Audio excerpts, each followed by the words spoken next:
Le point de conjugaison que je souhaiterais revoir avec vous dans ce cours est le futur. Alors tout d'abord, nous allons voir à quoi sert le futur. Comment est-ce qu'on peut l'utiliser? Pour cela, je vais prendre un exemple. La phrase « On ira à la piscine dimanche prochain ». Le verbe en rouge est un verbe au futur.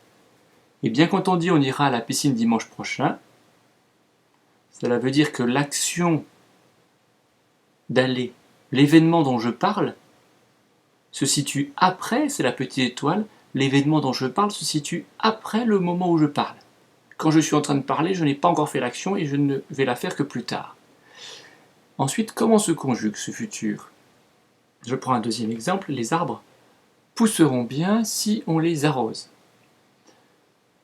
Le futur se construit avec deux parties. Tout d'abord, il y a pousser, puis ensuite il y a le on-t. Le pousser, c'est le radical, et on s'aperçoit bien que c'est le radical de l'infinitif. À ce radical, on ajoute des terminaisons. Les terminaisons sont AI pour je, AS pour tu, A pour il, ONS et EZ pour nous et vous, et puis ONT pour il au pluriel. Je vous donne maintenant un exemple d'un verbe entièrement conjugué, le verbe pousser. Je pousserai, tu pousseras, il poussera, nous pousserons, vous pousserez et ils pousseront. Cette conjugaison est valable pour tous les groupes. Cependant, il y a quand même, comme à chaque fois, des difficultés. Il y a tout d'abord des difficultés au premier groupe, notamment avec le verbe envoyer. Le verbe envoyer est tout à fait irrégulier, il fait j'enverrai. Tu enverras, il enverra. Il y a ensuite le verbe jeter. Le verbe jeter, au futur, prend deux T. Je jetterai. Il y a ensuite le verbe crier. Le verbe crier, il faut y faire bien attention car le E ne s'entend pas beaucoup dans je crierai et pourtant il est quand même là. Je l'ai mis en rouge. Pour le verbe créer, c'est la même chose. Le E ne s'entend pas du tout. Je créerai. Je créerai. Ce E ne s'entend pas, mais comme il fait partie de l'infinitif, il est dans le futur. Et puis pour tous les verbes en AI, AYER, UYER et OYER, il faut savoir qu'ils ont un I au lieu du Y, comme je nettoierai. Au deuxième groupe, il n'y a aucune difficulté. Ainsi, le verbe finir fait je finirai.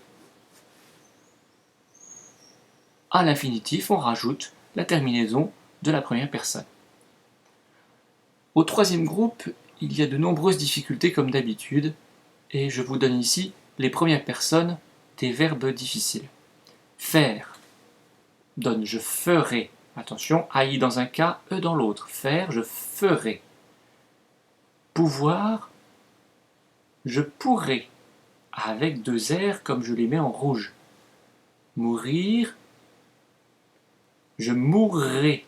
Avec deux R également que je mets en rouge. Courir,